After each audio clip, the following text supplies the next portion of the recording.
Good morning students and welcome again in my educational channel. So today we will continue our class about circle and this is the lecture number 3rd. Okay. So आज हम लोग जो है cord के बारे में आगे पढ़ेंगे. ठीक है. So आज मैं 2-3 पॉइंट बताने वाला हूँ. आप लोग अच्छे से देखें, जरूर आपको अच्छे से समझ में आ जाएगा. अगर आपको कॉर्ड से रिलेटेड कुछ भी प्रॉब्लम होगा तो आप इस वीडियो में, अगर इस वीडियो को आप कंटिन्यू देखेंगे तो आपको जरूर प्रॉब्लम सॉल्व हो जाएगा. ओके. सो स्टार्ट करते हैं. सो आज हम लोग देखेंगे कि जैसे एक सर्किल हो, ठीक है, सर्किल के सेंटर से किसी कॉर्ड पर, जैसे ये कॉर्ड है ना, ये भी एक कॉर्ड है, इस सेंटर से, सर्किल के सेंटर से कॉर्ड पर परपेंडिकुलर ड्रॉ किया जाए तो क्या होगा. परपेंडिकुलर ड्रॉ किया जाता है तो क्या होता है. ठीक है. सो ये एक थ्योरम भी है कि जब किसी सर्किल के सेंटर से किसी कॉर्ड पर परपेंडिकुलर ड्रॉ किया जाता है तो ये जो परपेंडिकुलर लाइन है वो कॉर्ड को आधा आधा कर देता है, मतलब बाइसेक्ट करता है. ठीक है. जैसे ये सेंटर O हो, ये P हो, तो OP बाइसेक्ट AB, मतलब AB का जितना लेंथ होगा उतना ही लेंथ जो है BP का होगा, है ना. तो ये पॉइंट नंबर 1 है कि किसी भी सेंटर, सर्किल के सेंटर से कॉर्ड पर डाला गया परपेंडिकुलर जो होता है कॉर्ड को बाइसेक्ट करता है. इसको चाहे तो आप प्रूफ भी कर सकते हैं. इसको मैं थोड़ा सा हिंट्स दे देता हूँ कि कैसे प्रूफ करेंगे. जैसे इस पॉइंट को O से मिला देंगे, सेंटर से मिला देंगे, और इस पॉइंट अगर B को सेंटर से मिला देंगे, ठीक है, तो यहाँ पर 2 ट्रायंगल ऑब्टेन होगा. Triangle OPA and triangle OPB. मैं ये प्रूफ कर रहा हूं कि ये जो बाइसेक्ट कैसे हुआ. ठीक है. सो OA क्या है, रेडियस है, OB भी रेडियस है. ठीक है. तो ट्रायंगल OPA में OA इक्वल टू OB, है ना, एंड OPA ट्रायंगल में OP है और OPB ट्रायंगल में भी OP ही है, तो OP इक्वल टू OP, ये दोनों कॉमन है ना. और ये चूंकि परपेंडिकुलर है तो ये 90 डिग्री एंगल होगा, मतलब angle OPA equal to angle OPB equal to 90 degree, है ना. तो ये कौन सा क्राइटेरिया से, ये जो दोनों ट्रायंगल जो है कॉन्ग्रुएंट हो जाएगा, लेकिन कौन सा क्राइटेरिया से होगा, तो RHS क्राइटेरिया से. RHS का मीनिंग होता है राइट एंगल. अगर किसी ट्रायंगल का एक एंगल 90 डिग्री हो और दूसरे ट्रायंगल का भी एक एंगल 90 डिग्री हो, राइट एंगल, हाइपोटेनस, जैसे इस 90 डिग्री के सामने के साइड को हाइपोटेनस बोलते हैं, तो इस ट्रायंगल का OPA ट्रायंगल का हाइपोटेनस हुआ OA और OPB ट्रायंगल का हाइपोटेनस हुआ OB. तो किसी दो ट्रायंगल में अगर एक एंगल 90 डिग्री हो और उसका हाइपोटेनस इक्वल हो, तो यहाँ पर भी हाइपोटेनस इक्वल है और एक साइड इक्वल हो, OP इक्वल टू OP है ना. सो अकॉर्डिंग टू RHS जो है triangle, according to RHS criteria, triangle OPA congruent triangle OPB, ये दोनों ट्रायंगल कॉन्ग्रुएंट हो जाएंगे. तो जब कॉन्ग्रुएंट हो जाते हैं तो कोरस्पॉन्डिंग साइड जो है, जो एंगल इक्वल था उसका कोरस्पॉन्डिंग साइड जो है वो इक्वल हो जाता है.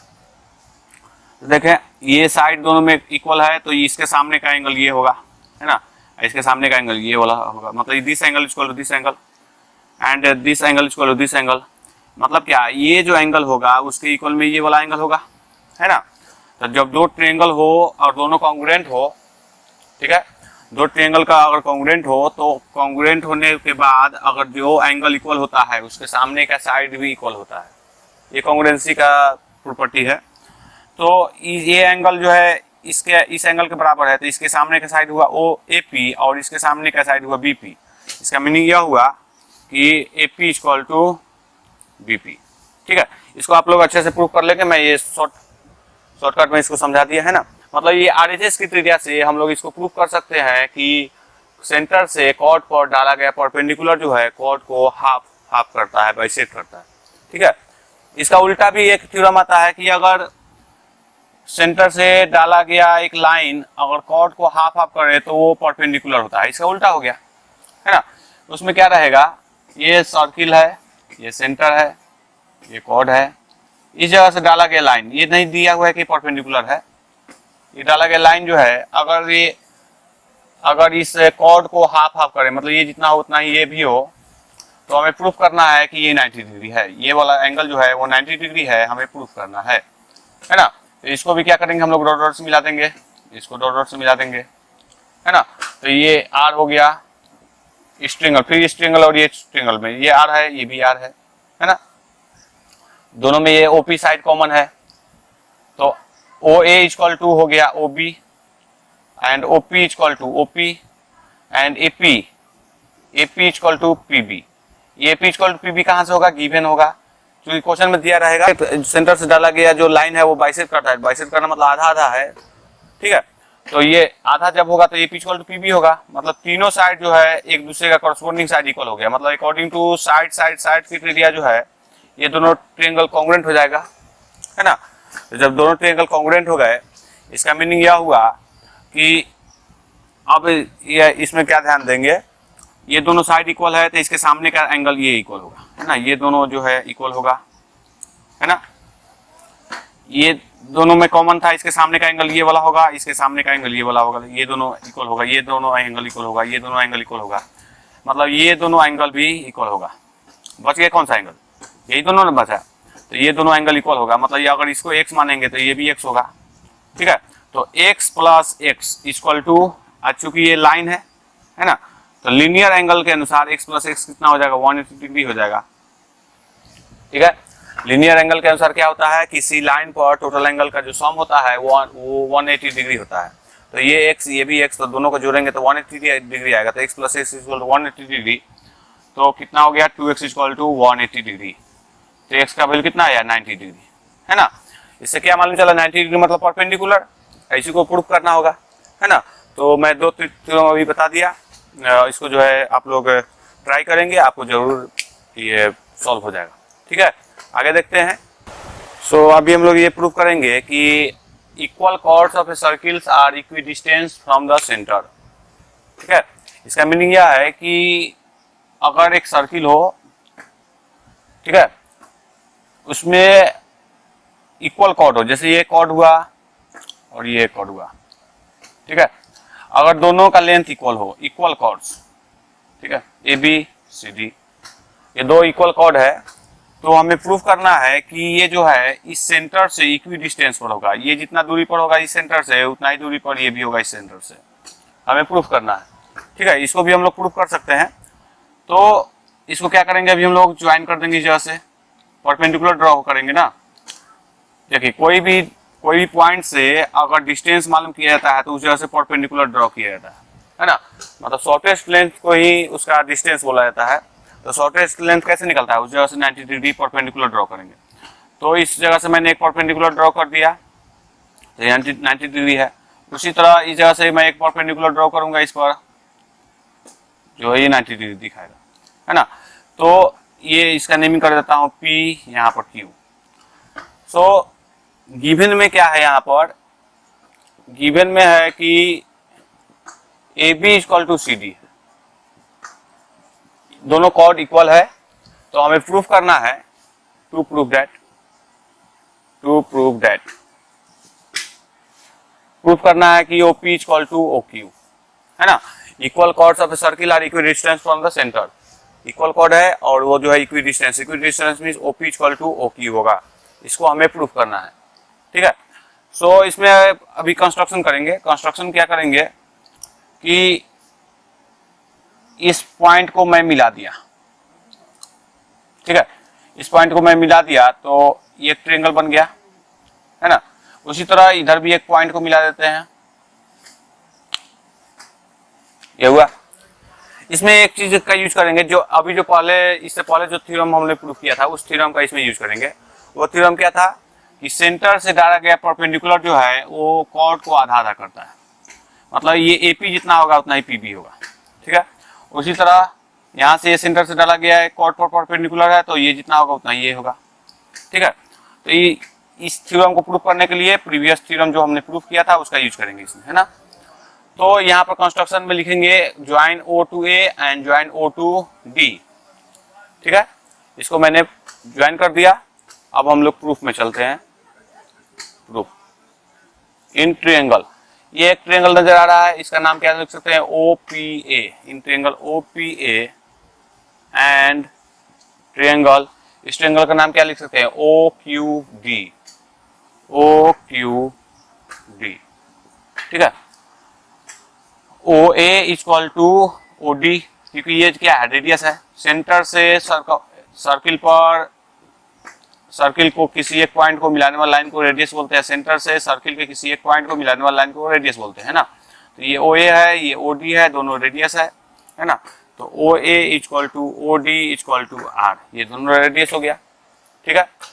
अच्छा, यहाँ गिवन में दिया हुआ था कि AB इक्वल टू CD, ये गिवन था फ्रॉम गिवन। अगर ये मैं दोनों तरफ इसको आधा कर दूं, तो आधा करूंगा तो 1/2 AB इक्वल टू 1/2 CD, है ना। अच्छा, ये अभी हमने देखा कि सेंटर से कॉर्ड पर डाला गया जो लाइन होता है, परपेंडिकुलर लाइन, वो कॉर्ड को आधा आधा करता है। इसका मतलब यह हुआ कि AP जो होगा वो AB का आधा होगा। AP will be half of AB। उसी तरह DQ जो होगा वो CD का आधा होगा। इसलिए हम लोग 1/2 AB के जगह पर AB का हाफ जो है AP लिख सकते हैं। तो AP इक्वल टू CD का हाफ जो है DQ लिख सकते हैं, इक्वल टू DQ। मतलब दो साइड हमें इक्वल ऑब्टेन हो गया। AB OA equal to OD and AP equal to DQ, ये दो साइड इक्वल हो गया, है ना। अच्छा, ये जो है परपेंडिकुलर मतलब 90 डिग्री है। And angle OPA, angle OPA equal to इसका 90 डिग्री ये वाला है OQD इक्वल टू 90 डिग्री। ठीक है। तो एक एंगल जो है 90 डिग्री हुआ, और 90 डिग्री के सामने के साइड हाइपोटेनस, मतलब 90 डिग्री दोनों में है, हाइपोटेनस दोनों का इक्वल है, और एक साइड इक्वल है। ये एक साइड है, ये हाइपोटेनस हो गया, क्योंकि 90 डिग्री के सामने का साइड को हाइपोटेनस बोलते हैं, है ना। तो ये हाइपोटेनस है, इसका हाइपोटेनस ये है। तो एक ट्रायंगल का हाइपोटेनस दूसरे ट्रायंगल का हाइपोटेनस के इक्वल है। एक एंगल 90 डिग्री, इसका भी एक एंगल 90 डिग्री, और इसका एक साइड इक्वल, इसका भी एक साइड इक्वल। मतलब क्या, अकॉर्डिंग टू RHS का फुल फॉर्म होता है right angle hypotenuse side. Right angle मतलब 90 डिग्री, हाइपोटेनस, एक हाइपोटेनस इक्वल हो और एक साइड इक्वल हो, तो दोनों ट्रायंगल जो है कॉन्ग्रुएंट हो जाते हैं। इसलिए triangle OPA congruent triangle OQD। ठीक है। जब दो ट्रायंगल कॉन्ग्रुएंट हो गए, इसका मीनिंग यह हुआ कि कॉरस्पॉन्डिंग साइड भी इक्वल होगा। जो एंगल इक्वल है उसका कॉरस्पॉन्डिंग साइड भी इक्वल होगा। ठीक है। तो देखिए, दो साइड तो दोनों में इक्वल था ही, सिर्फ एक साइड बचा हुआ था। तो OP इसमें है और इसमें OQ, मतलब ये दोनों साइड भी इक्वल होगा। मतलब क्या हो गया, OP इक्वल टू OQ। ठीक है। OP equal to OQ। इसी को हमें प्रूफ भी करना था कि OP क्या है, यहाँ पर सेंटर से कॉर्ड का डिस्टेंस, ये भी सेंटर से कॉर्ड का डिस्टेंस। ठीक है। तो I hope you understand it. इसको एक ट्रायंगल में भी एक सर्किल में भी लेकर चल सकते थे, और दो सर्किल में भी लेकर चल सकते हैं। जैसे एक सर्किल रहेगा ऐसा, यहाँ से एक ट्रेन ऐसा रहेगा, है ना। तो और एक दूसरा सर्किल हो, लेकिन दूसरा सर्किल भी सेम रेडियस का होना चाहिए, ये कंडीशन है। सेम रेडियस का दो सर्किल हो, और दोनों में अगर एक कॉर्ड इक्वल है, ये जैसे AB है, ये CD है, और दोनों का लेंथ इक्वल हो, और दोनों का रेडियस भी सेम होना चाहिए, ये दिमाग में रखना है। तो यहाँ से हम लोग परपेंडिकुलर ड्रॉ करके जैसा इसमें बनाए थे उसी तरह इस ट्रायंगल में भी चल सकते हैं, है ना। तो दो ट्रायंगल से भी बना सकते हैं और एक ट्रायंगल से भी सॉल्व कर सकते हैं। ठीक है। इसका नाम कर देंगे O, इसका नाम कर देंगे P, है ना, P कर देंगे Q, O, R, इस तरह नाम करके हम लोग बना सकते हैं, है ना। तो एक ट्रायंगल में भी चल सकते हैं, दो ट्रायंगल में भी चल सकते हैं। इसमें भी क्या करेंगे, दोनों ट्रायंगल को कॉन्ग्रुएंट कर देंगे। ये जैसे R होगा, ये भी R होगा, क्योंकि रेडियस दोनों का सेम है। है ना। तो इस तरह भी बना सकते हैं, एक ट्रायंगल में भी पूछ सकता है क्वेश्चन, दो ट्रायंगल में भी पूछ सकता है, ठीक है। तो I hope you understand it. So ये इस थ्योरम का नाम था कि equal chord of a circle are equidistance from the centre, मतलब इक्वल कॉर्ड हो तो वो सेंटर से इक्वी डिस्टेंस होता है। इसका उल्टा भी पूछ सकता है कि अगर दो कॉर्ड हो जो सेंटर से इक्वी डिस्टेंस पर हो तो प्रूफ करें कि कॉर्ड जो है वो इक्वल होगा। इसको भी प्रूफ कर सकते हैं हम लोग, चलिए तो उसको भी प्रूफ कर लेते हैं। सो ये थ्योरम जो है, ये थ्योरम इससे पहले वाले थ्योरम का उल्टा है कि chord equidistance from the centre of a circle are equal in length. जैसे एक सर्किल है, अगर इसमें दो कॉर्ड हो, ठीक है, दोनों अगर सेंटर से इक्वल डिस्टेंस पर हो, ये जितना दूरी पर है उतना ही दूरी पर अगर ये हो, मतलब अगर ये सेंटर O है, ये P है और ये Q है, तो गिवन में है कि OP, गिवन में दिया हुआ है कि OP इक्वल टू OQ, मतलब सेंटर से इक्वल डिस्टेंस पर है। तो हमें प्रूफ करना है कि अगर ये अगर कॉर्ड का नाम CD है तो प्रूफ करना है to proof that AB equal to CD, ये हमें प्रूफ करना है, ठीक है। इसको भी हम लोग प्रूफ कर सकते हैं। देखिए सर्किल का जितना भी थ्योरम है उसको प्रूफ करने के लिए हम लोग ट्रायंगल का यूज करेंगे, है ना, ट्रायंगल के कॉन्ग्रुएंसी क्राइटेरिया का यूज करेंगे। इसलिए आप लोग जो है अगर सर्किल पढ़ रहे हो तो इससे पहले जो आप लोग कॉन्ग्रुएंसी जो है बहुत अच्छे से समझ लीजिए, उसके बाद जो है ये सब थ्योरम जो है अच्छा समझ में आएगा, ठीक है। तो ट्रायंगल के जितना भी थ्योरम को प्रूव करते हैं उसमें कॉन्ग्रुएंसी का यूज करते हैं, ठीक है। तो यहाँ पर OP इक्वल टू OQ दिया हुआ है, हमें प्रूव करना है कि AB इक्वल टू CD। तो इसको क्या करेंगे हम लोग, यहाँ से ऐसे मिला देंगे, मिला दिए, है ना। ये चूंकि परपेंडिकुलर ड्रॉ की, ये जो है मैंने परपेंडिकुलर ड्रॉ किया, क्योंकि डिस्टेंस है, डिस्टेंस मतलब क्या, परपेंडिकुलर। कोई भी दो लाइन के बीच में डिस्टेंस अगर बोले कि 10 है, मतलब इसका मतलब क्या हुआ, दोनों के बीच में परपेंडिकुलर लाइन ड्रॉ किया जाएगा, है ना। एंगल जो है 90 डिग्री होता है तभी उसको बीच के डिस्टेंस बोलते हैं। अगर एंगल जो है दो लाइन के बीच में 90 डिग्री ना होगा तो उसको डिस्टेंस नहीं बोलेंगे हम लोग, है ना। तो परपेंडिकुलर डिस्टेंस, यहाँ पर 90 डिग्री, ये भी 90 डिग्री, ठीक है। इसको ऐसे मिला देता हूं, ये दो ट्रायंगल फिर हमें ऑब्टेन हो गया। तो यहाँ पर दिया हुआ है कि OP equal to OQ, OP equal to OQ, ठीक है। और ये एंगल इक्वल है angle OPA, angle OPA equal to ये angle OQD and OA equal to OD, OA equal to OD equal to R, है ना, इक्वल टू यहाँ पर 90 डिग्री था। तो ये भी कौन सा क्राइटेरिया हो गया, जैसे 90 डिग्री सामने का साइड है तो ये हाइपोटेनस हुआ, मतलब हाइपोटेनस इक्वल है, 90 डिग्री है मतलब राइट एंगल है, और एक साइड इक्वल है, मतलब अकॉर्डिंग टू RHS जो है, according to RHS this triangle will be congruent to this triangle. ये ट्रायंगल जो है इसके ट्रायंगल के कॉन्ग्रुएंट हो जाएगा। तो जब कॉन्ग्रुएंट हो गए तो अपोजिट साइड इक्वल हो जाए, है ना, कॉरेस्पॉन्डिंग साइड जो है इक्वल होगा, ठीक है। तो देखिए दो साइड तो इक्वल हो चुका है, इसके बराबर में ये है और इसके बराबर में ये है, तो बच गया कौन सा साइड, ये वाला साइड, और इसमें ये वाला साइड, मतलब ये दोनों इक्वल होगा, ठीक है। तो AP इक्वल टू क्या हो जाएगा, AP इक्वल टू DQ हो जाएगा, AP इक्वल टू DQ। अगर दोनों तरफ मैं डबल 2 से इंटू कर दूं, 2AP इक्वल टू 2DQ, है ना। चूंकि सेंटर से परपेंडिकुलर जो डालते हैं वो ये आधा करता है, मतलब ये जितना होगा उतना ये होगा, मतलब क्या 2AP बराबर लिख सकते हैं AB, ये चूंकि आधा है तो आधा का डबल कितना होगा टोटल, तो ये आधा का डबल मतलब AB हो जाएगा, इसके जगह पर AB लिख सकता हूँ। और DQ का डबल कितना होगा CD, इसी को प्रूफ करना था, ठीक है। तो I hope you understand this. So आज के लिए इतना ही रहने देते हैं, कल जो है इसके आगे देखेंगे। सो अगर मेरे चैनल को अभी तक सब्सक्राइब ना किए हो तो जरूर सब्सक्राइब कर लें। So thank you, have a nice day.